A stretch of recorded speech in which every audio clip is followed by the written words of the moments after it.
So in many cases, programs are able to repeat certain tasks as many times as necessary. So let's do an example of that where a program can repeat one thing more than once. So in this case, I'm going to use the shell and run Python 3.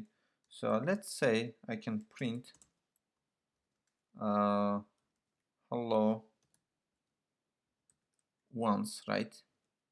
If I want to print hello twice, I need the same line twice. If I need to print hello 10 times, I need the same line 10 times. However, it becomes a big problem if I want to do something 100 times. It's very difficult to keep copying and pasting the same line of code.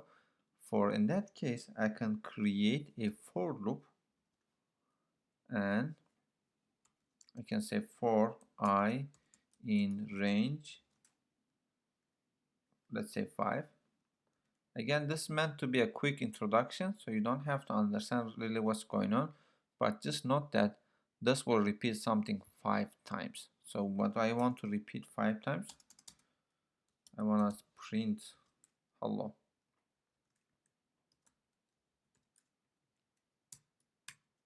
Hit enter twice. Notice that he actually repeated the following line of code 5 times. There could be more than one line of code, and it's alright as long as it is indented after the for statement.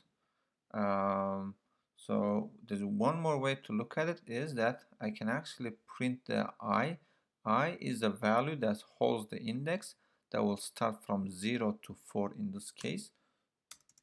So let's print I. Here we go.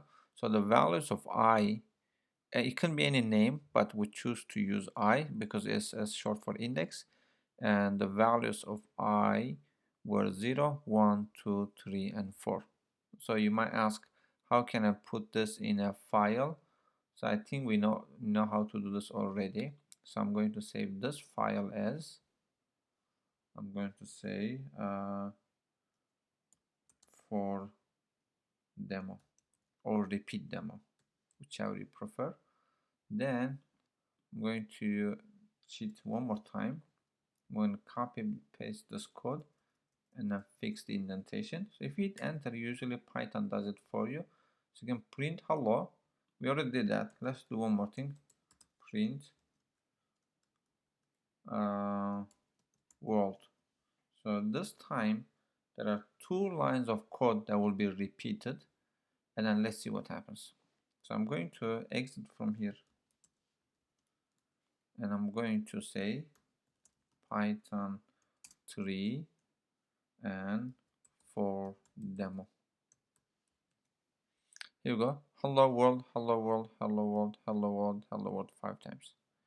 And the other example was where we can say for I in range,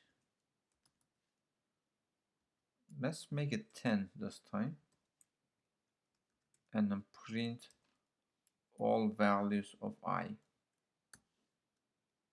So we need to save this here, we need to come back here, and we need to execute it from here. Here we go. So 0 all the way to 9. So this is a quick introduction to for loop. Again, we'll discuss this in a later chapter.